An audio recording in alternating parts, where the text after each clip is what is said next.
Hello everyone, my name's Roseanne Bradley and I'm hosting your session today. We'll be discussing how you should prepare for a viewing trip to Spain. It's great to have you all here. I can see we've got a good number. Whether you're live or catching us up on demand, we are great to see that it's great to see you and help you realise your dream to own a property in Spain. Today we will be on the call for about 45 minutes. And for those of you listening live, there's plenty of opportunity to ask questions at the end. If you do wish to ask anything, there is a chat function just on the right-hand side of your screen. If you just type it in, I'll be able to see it and ask Carsten at the end of the call. If you do need a reminder of anything discussed today, or you want to share this with family and friends, there will be a replay available on your Overseas Home website to watch in your own time. And so I'm delighted to be joined today by Carsten Ryder from Vincent Real Estate. How are you doing, Carsten? Very well, thank you, Rosie. How are you? I'm well, thank you. Carsten, it'd be great if you could just give us a quick summary of who you are and how Vincent Real Estate can help our listeners today. Certainly. Well, as Rosie introduced me, my name is Carsten Ryder. I have lived in Spain since 1998, been involved in property searching, selling, etc. since then. Presently work for Vincent Real Estate, which is a family business established in the late 1990s by Mark and Hazel Vincent. In fact, it's that much of a family concern that their two sons work for the company, also the daughter-in-law, and probably in about 16 years, Harper, who was born into the company only a couple of years ago. So should we say a true family business with family values. Obviously, we do employ outside of the family as well. We've got somewhere in the region of 20 to 22 multilingual staff, multilingual in the respect that they can speak most languages that are relevant for property searching here. If we haven't got member of staff that can actually speak your language, then we know plenty of people that can speak your language. So that basically helps us to have a translator on board when we're viewing properties. The range of properties we have to offer are coastal and also inland. To some people, inland can be very much inland, but to us, inland is maybe about 10 to 15 minutes drive from the beach up to an hour away. We've got a full range of properties that we can offer people south of Alicante within normally 35 minutes drive of the airport, and then dependent on where the property is, it can be on the beach, 5 minutes from the beach, whatever. It's whatever people want, really. We can provide the full package for them. During our years of business, we've received international property awards through the Association of International Property Professionals, and continue basically to uphold their code of conduct, ethics, etc., etc. We're going to move on now to a couple of other things that I need to have a chat with you about. Just bear with me a tick. That doesn't appear to be. Yeah, the location of where we are would be what's classed as the southeast corner of mainland Spain. So anybody that's flown into Alicante Airport, down from Alicante Airport is basically where we are based. We cover from, as I said, from Alicante down through to Santa Pola, La Marina, Guadamar, Torrevieja, La Mata, inland to Ciudad Quesada, Benijòfar, Benimar, Jacaria, Murcia, all those areas serviced by Alicante. All right, there's also another airport in the region of Murcia, which is called Corvera, that opened just a matter of a couple of years ago. It's unfortunately at the moment in time, it's not got as much international traffic flying into it at this stage. Most people are using the airport at Alicante because it's pretty much equidistant from those two airports to wherever you need to get to in the south of the Costa Blanca. If we've not got a property that's marketed by us, we have contacts and, should we say, 24-hour live feeds from around 400 agents in the area. So if we've not got the property, we know we can find it for you. We can also assist in other geographic areas that you might wish to look at as well that are outside of the area, because in our 20 plus years of operation, we've established many good relationships with estate agents in the north of Spain and even further south, north going up as far as Girona, which is just on the Spanish-French border, right the way through to Malaga, Marbella, all those areas there in Andalusia. So don't be afraid. If it's not our area, we can certainly point you in the right direction of what we may or may not have available for you. I'm just going to flick through a selection of some properties that we have at this moment in time. I do say at this moment in time because this is as live as it can be. The property market is extremely liquid at the moment, as in fluidly liquid. Since COVID and travel restrictions were lifted in June 2021, as a company, we've had 2 record years since then, with the volume of people coming over and the volume of sales. Don't get me wrong, it's not all British people that are actually buying here in Spain. The market is open to everybody. So in actual fact, it's pretty much a 40% to 60% spread. It's around 40% to the British market, and the other 60% that we sell to would be from other European denominations, and even as far as Australasia, America, and Canada as well. So my advice is, if you do see the property you like, you can guarantee somebody else also likes it from another country or even your own country. So if it's something that you seriously want to get involved with, strike while the iron's hot if you like the property, and speak to the agent about putting a deposit down, legal searches, etc, etc. So this particular property we've got here is just on the outskirts of the Quesada in a place called La Laguna, which is in between Los Montesinos and Guadamar del Segura. It's a detached, it is a new build resale, which basically means it's only a matter of a couple of years old, but is back on the market now. It's a detached property with its own swimming pool. What more can I say? 370,000 euros will get you that property. Next, we have a property in Daya Nueva, which is also around 12 minutes drive from the beach. It's just on the outskirts of Almoradí and Algorfa.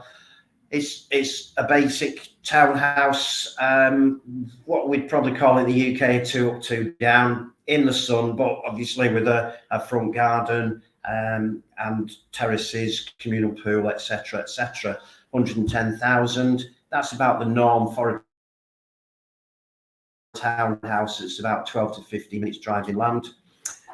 And here we have a 2-bed, 1-bath apartment in Punta Prima, which is classed as the Orihuela Costa. So that is a matter of minutes walk from the beach. It's south facing, 2 beds, 1 bath, covered terrace. What else can I say? You can read for yourselves. These are just examples of what we've got to offer, from apartments on the coast through to townhouses on the more economic end of the market, through to detached properties. The full range of properties is what we've got, through to rustic, Spanish traditional, etc, etc, and indeed new build properties where you buy for plan. The next section we've got here is about what we would advise you to do before you actually come over to Spain, which would be you need to basically make sure you've got your budget firmly fixed in your head. which can be difficult sometimes as a British person working in pounds. So my suggestion is you fix your currency with the likes of Smart Currency Exchange, and they will tell you exactly how many euros you're going to actually get for your pounds, because you will be buying in euros, not in pounds. It's not like the television program that you see where an offer goes in pounds sterling. That doesn't happen. That's not really the real world. I hate to say this, that's glamorizing the business. This is a very serious business. You will be buying in euros, so make sure you are firmly fixed with your budget and know exactly what your spending power is. The next bit is, well, pretty much what you also see on the TV. It's all about location. You need to be sure that where you're buying is the area that you want to be in. And the only way of knowing that is by letting ourselves or the agent that you're with show you around the area to make sure it is the area for you and it's got the facilities and amenities that you actually want and the type of property that's within that area.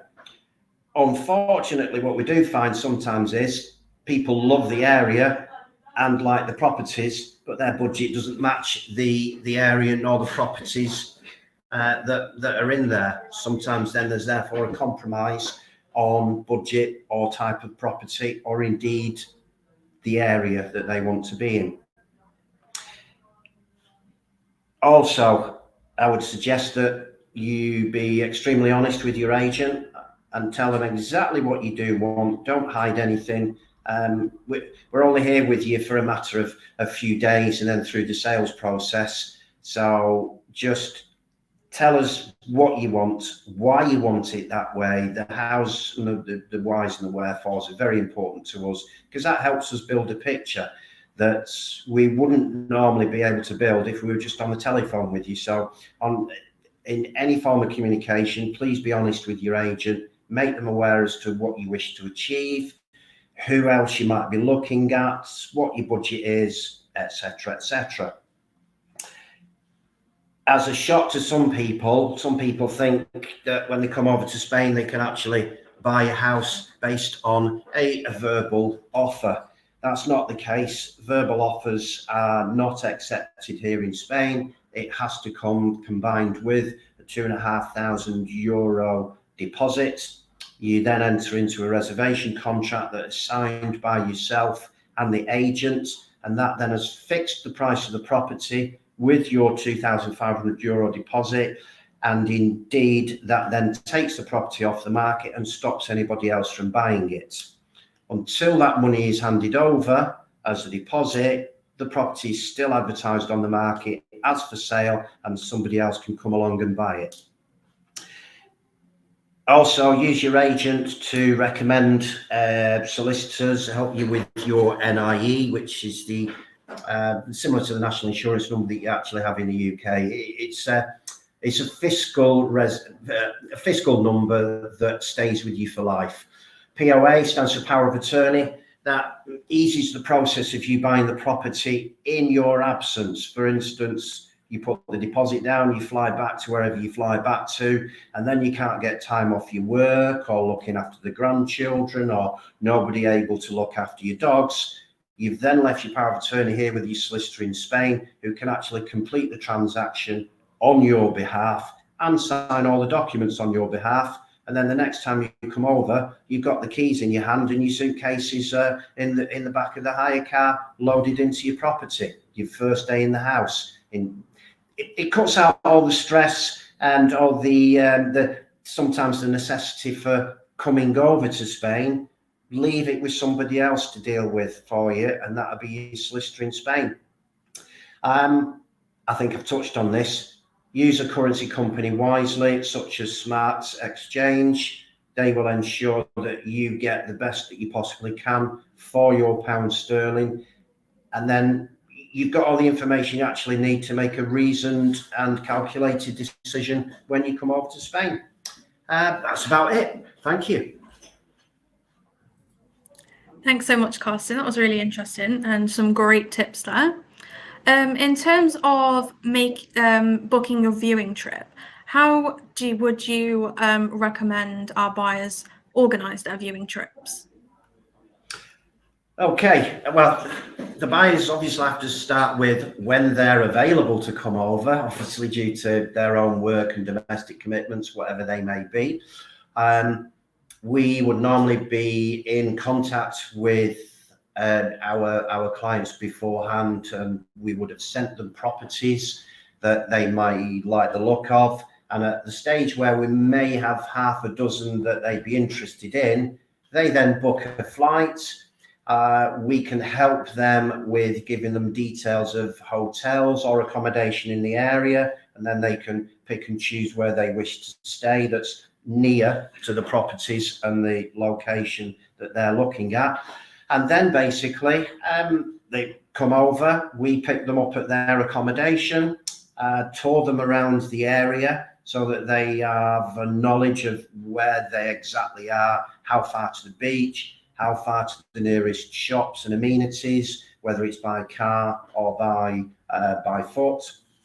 And then after they are familiarised with the area, we would then start viewing properties. That would be on an actual tour of the area if it was solely with ourselves. Some clients decide to come across and use 6 or 7 agents in the space of 4 or 5 days. Generally speaking, those people would get very confused about who they had seen what property with and which property was where. Whereas using one agent to actually view all the properties is the best approach to use, because as a professional company, it's our job to remember what we've shown you, not for you to remember it. And therefore we can pinpoint, oh, do you remember we saw house number 2? That's when you tripped up the front step. Oh yeah, I remember now. We would obviously be there to remember for people as to what they'd actually seen. So in a nutshell, it's the geographic tour of the area, then the properties within the proximity of that area, and then to show the local facilities that are available there. If a client makes a decision that they wish to put a deposit down and what should we say, put an offer in that's accepted, we put the offer in, negotiate, then a deposit is given. We would then try, if there is time, to get the client introduced to a solicitor, one that may be available on that day that's local to the property. And then from there, that solicitor can tell them what they can do for them with respect to their NIE and power of attorney that I've previously discussed. Great. In terms of putting an offer in, how quickly is the turnaround of having to find a solicitor? Like, how long do you have to wait until? Sorry, what's the average timeline of making? Yeah, I understand. Well, putting an offer in is down to the buyer putting the offer in. Obviously, that can be instant. Then contacting the seller. There are a lot of sellers that are absent, and sometimes an offer may take half a day to even be heard by the seller what the offer is.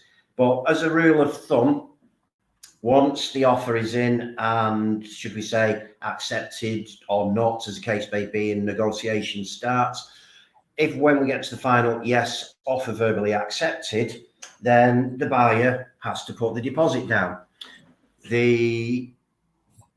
No solicitor actually happens unless there is a deposit down, because if there's no deposit, there's no paperwork, there's no sale. So a solicitor cannot look at a client's commitment to buying a property unless they have a deposit and a reservation contract with the details of the property. So it can be as quick as put the deposit down and then walk 100 meters up the road and actually sit in front of a solicitor instantly. Or it can be a matter of, oh, if the solicitor's busy, let's find another one. Generally speaking, it's within half a day. If the client is still here in Spain, obviously, it's within half a day that we could actually sit them in front of a solicitor with the contract, and with that solicitor having already been sent the paperwork of the property to start the searches. Great, that's really interesting. We have a few questions now. If you have any questions you'd like to pose to Carsten, there's a questions tab, just got a little question mark on the bottom right hand corner. So if it's okay with you, Carsten, I'll just pose them to you. Absolutely. We have lovely. We've got a question from John. What is the legal position on UK citizens who are self-employed like yourself, residing 12 months a year in Spain? Right, well, that's a difficult one to answer, because where are you self-employed? That's a question that I have to ask John. Are you self-employed in the UK or in Spain? I can't answer that unless I know a little bit more about the situation. As a rule of thumb, if you're self-employed in the UK, whether you're self-employed or employed, as long as you can prove your income meets the necessary amounts that are required to become a resident of Spain, then it doesn't matter whether you're self-employed or not. I believe John is employed in Spain, self-employed in Spain. Okay, well, if somebody is self-employed in Spain, the legalities are, as long as the accounts of that self-employed person show the relevant amount of money that you need in the bank account and per month coming in, then residency in Spain is not a problem. That's an issue. That's not an issue. The actual legalities of that can be handled by your solicitor, John, and they will give you the up-to-date legalities on how much money you need to be showing in your bank accounts on a regular basis and how much money you need coming into that account each month. Lovely. We have another question from Laurie. She's asked, has the Spanish tax laws on property sales been changed within the last 2 years to reflect the actual sales price, not the government's assessment price, which is much higher? I'm not sure I understand that question. I'll start with the fact that there are 19 autonomous regions in Spain, each one of which have got their own tax laws. So we need to be specific about which which region we're talking about. As a general rule of thumb, property values are, should we say, quantified or accounted for by the local town hall. They would go off what they call the value of the property plus the land, and that value of property plus the land is what you would pay your Spanish equivalent of council tax on. That is not necessarily what you have bought the property for, though. You will find that you will buy the property for a higher value than the council actually have it valued at. Certainly in this area of the South Costa Blanca anyway. I don't know which particular area that you're talking about. However, our area of the Costa Blanca would be the paper value of a property is less than you will actually be buying it for. That's great. We have another question. What are the range of fees for house buying, and are Spanish solicitors generally a fixed fee? Okay. The only fixed fee is the actual tax that you pay on your purchase price. In this area, well, as I've explained, there's different autonomous regions in Spain, and each one has got their own tax legislation. In the Valencian region, of which Alicante is part of, you will pay 10% property tax on the purchase price. So that basically means that on a purchase of 100,000 euros, you will have to pay 10,000 euros property tax on the purchase of the property. Some, as far as legals go, fixed fees, it depends on the solicitor. Some solicitors charge a percentage of the purchase price, but in order for them to make money, it needs to be a certain value or above for them to actually, should we say, get paid what they think they're worth. So as a rule of thumb, this area of the south of Alicante, solicitors would normally charge anything between 1,000 and 2,000 euros plus IVA. The IVA is the Spanish equivalent of the UK VAT, which presently stands at 21% here. So you can pay 1,210 euros or 2,420 euros for the actual fee of the solicitor. Over and above that, because every property sale has to go through the notary has their own fees. So give or take, we would advise clients to look at legal fees in this area of being somewhere in the region of 4,500 euros with a bit of change out of that for a property purchase, irrespective of the actual purchase price of the property.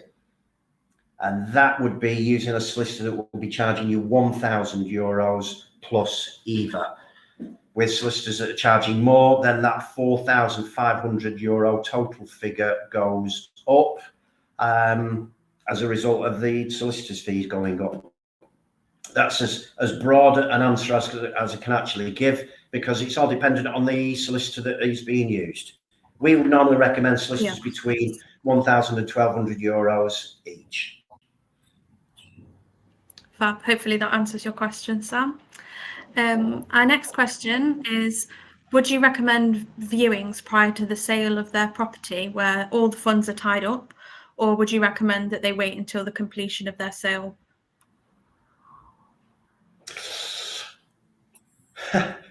That's a chicken and egg. A tricky one. Yeah, and how long is a piece of string when you half it? There are some sellers out there that are not urgently looking to sell, so they will accept viewings based on a customer not having the funds. Whether it's to do with the client selling their property in the UK or not is irrelevant. It's a matter of, are the funds available and when is that going to be? So we have sellers that will accept that they may have to wait for the monies to come through. Within that, though, a seller won't wait unless somebody's placed a deposit on the property. It's an open market. So unless a property has a deposit on it, then both parties are wasting their time technically viewing a property, because you can view today, you've not got the money for another month, you don't want to put a deposit down. What's the point of viewing? Because somebody else is going to be buying that property within a matter of weeks.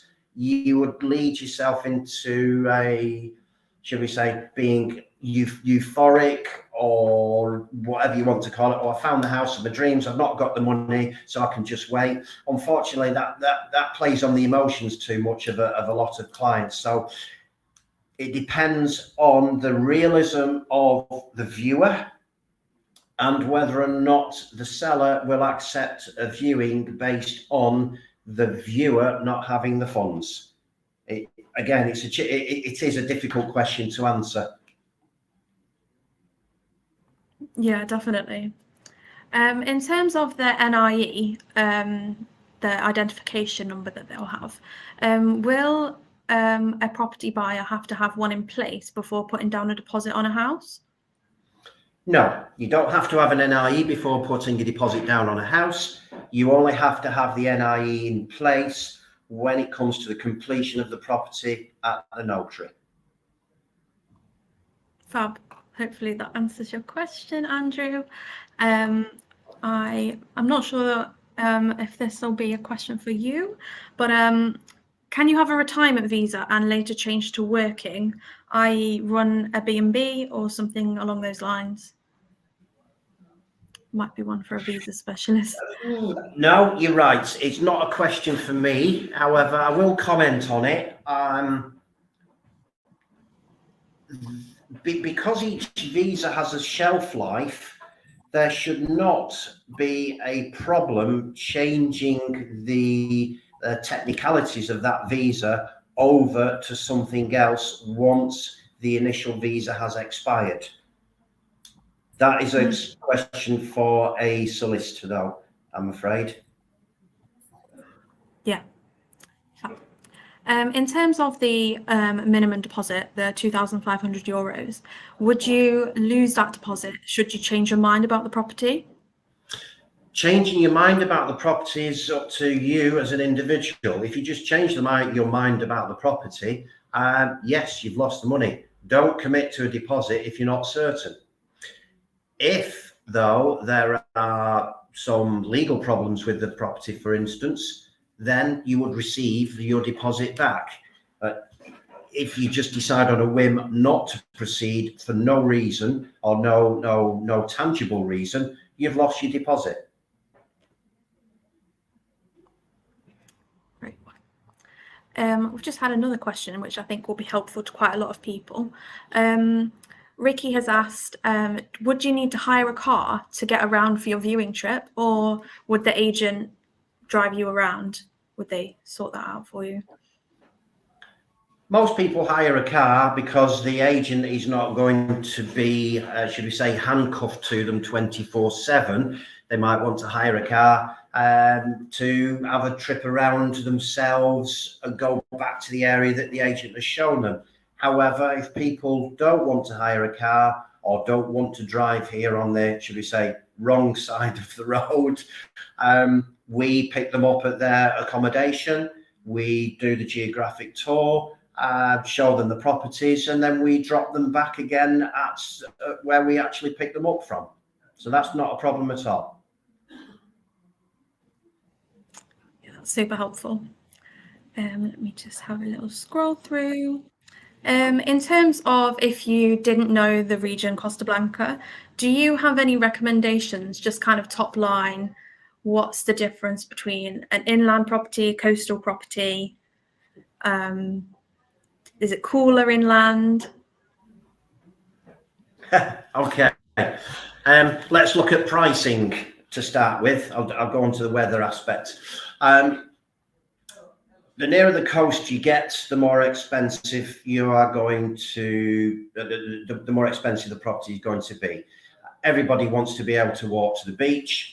I'm not saying everybody, I certainly don't, because I wouldn't be walking to the beach in 45 degrees. I'd be going in a lovely air-conditioned car at 19 degrees. So being close to the beach, to me, living here, is not relevant. I can drive to the beach, I'm 12 minutes away. I don't worry about walking there.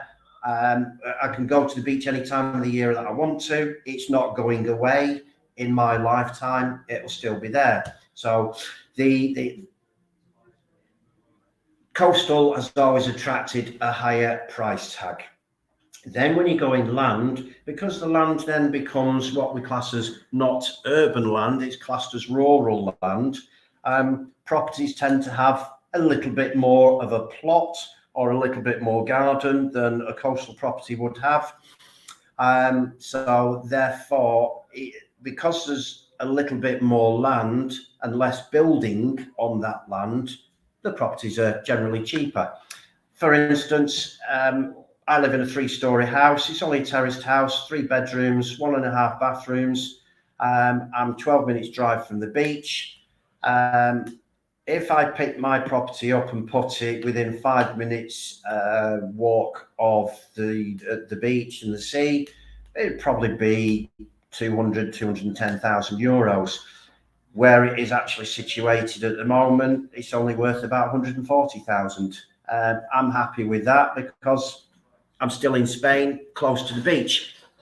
As far as climate is concerned, you'll find that inland, you've obviously lost the sea breeze. So it will get hotter inland compared to being on the coast. Flip side of the coin, the more coastal you are, the more tourists there are going to be around, and the more difficult it is to get into a restaurant in the middle of August, or having to wait, etc., and more noise, more traffic, etc. I'm in a fortunate position, living 12 minutes inland. I can go to the activity if I want to. and then leave it behind me 12 minutes later when I get home and open my front door. It's each to their own. They've both got positives and negatives. But living here, for me, I've got what I need and as close as I need it, and I don't have to worry about walking anywhere. Taxis are quite cheap. Public transport is not that fantastic when you go inland. It's better on coastal because that's where most of the commercial activity is that has paid for the infrastructure of the public transport. But, you know, it is what it is, and they've both got the positives and negatives. Yeah, definitely. I have another question. I've got a customer looking to buy a country property that they plan to renovate. Would you be able to advise them on that, or would they need to talk to a lawyer? Well, renovation is down to the individual as to how. I don't know if I have misunderstood the question, but renovate. However, a person wishes to renovate a property is up to them. If they want to change a bedroom into a kitchen, that's up to them. It's just the same as it would be in the UK. You still need to do it through legal processes, have an architect draw up plans, get a license of works from the town hall, employ a reputable building company, etc., etc. That's after you own the property, obviously. Working towards owning the property, should we say, Mr. Smith sees a property he likes. Yes, it's let's say a country finca that needs renovation or something like that.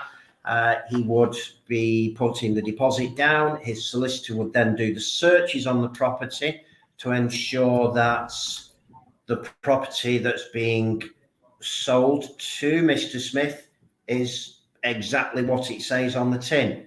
200 square meters, plot of 5,000 square meters. As long as the paperwork matches up what Mr. Smith has bought, then the renovation comes after without any problems whatsoever.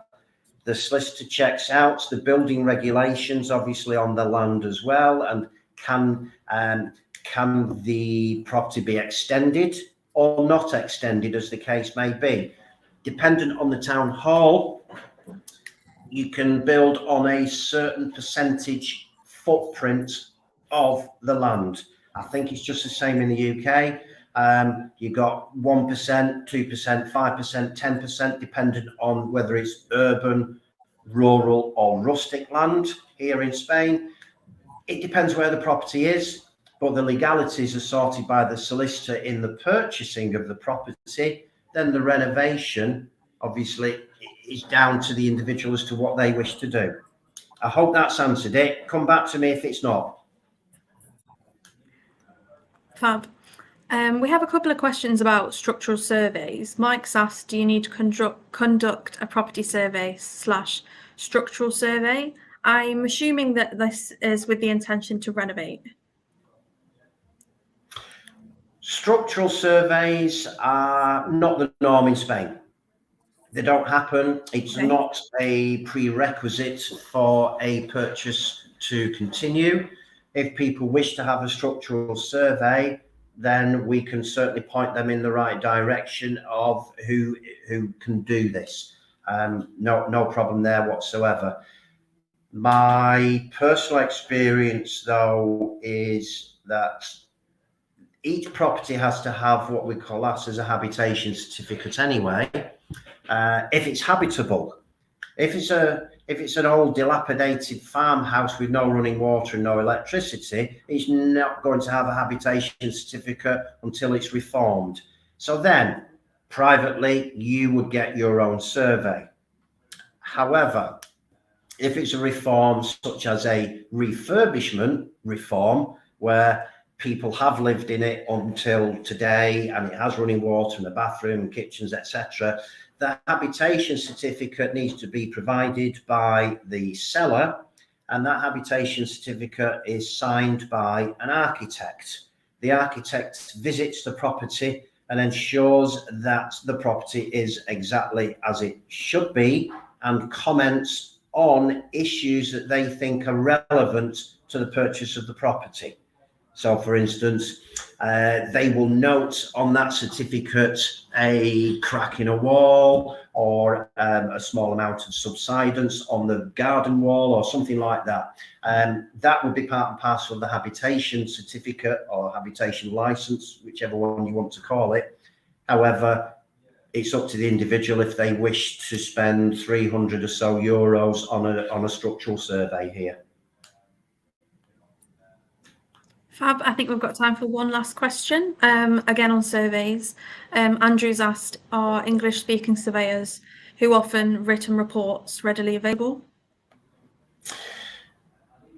Ooh, yeah, you'll pay double the amount of money that's necessary, though. So that's all I can say. Yes, they are available, but you will pay. It's like a Spanish person coming across to the UK and they want a Spanish architect. That Spanish architect will charge the appropriate for not just the survey, but also the translation service of that document. So it's the same here in Spain. You will find it would be expensive. Well, I'm not saying it would be expensive. Expense is all relative, but probably double the amount of money for a survey if you want your survey in English. Fab. I think that's about all we've got time for. Thanks so much, Carsten. I want to thank you for all your insight today, tips and advice. We strongly recommend you get in touch with Vincent Real Estate directly to discuss your requirements in detail. You'll be sent their email tomorrow. Thanks to all our viewers for watching this session. We wish you all the best in your move overseas. We've got various other resources available to you about your buying journey, including guides, webinar recordings, and lots of other interesting content. So do take a look at our website, and happy property hunting. We hope to see you soon. Thanks all. Thank you, Rosie. Bye. Thanks, everyone.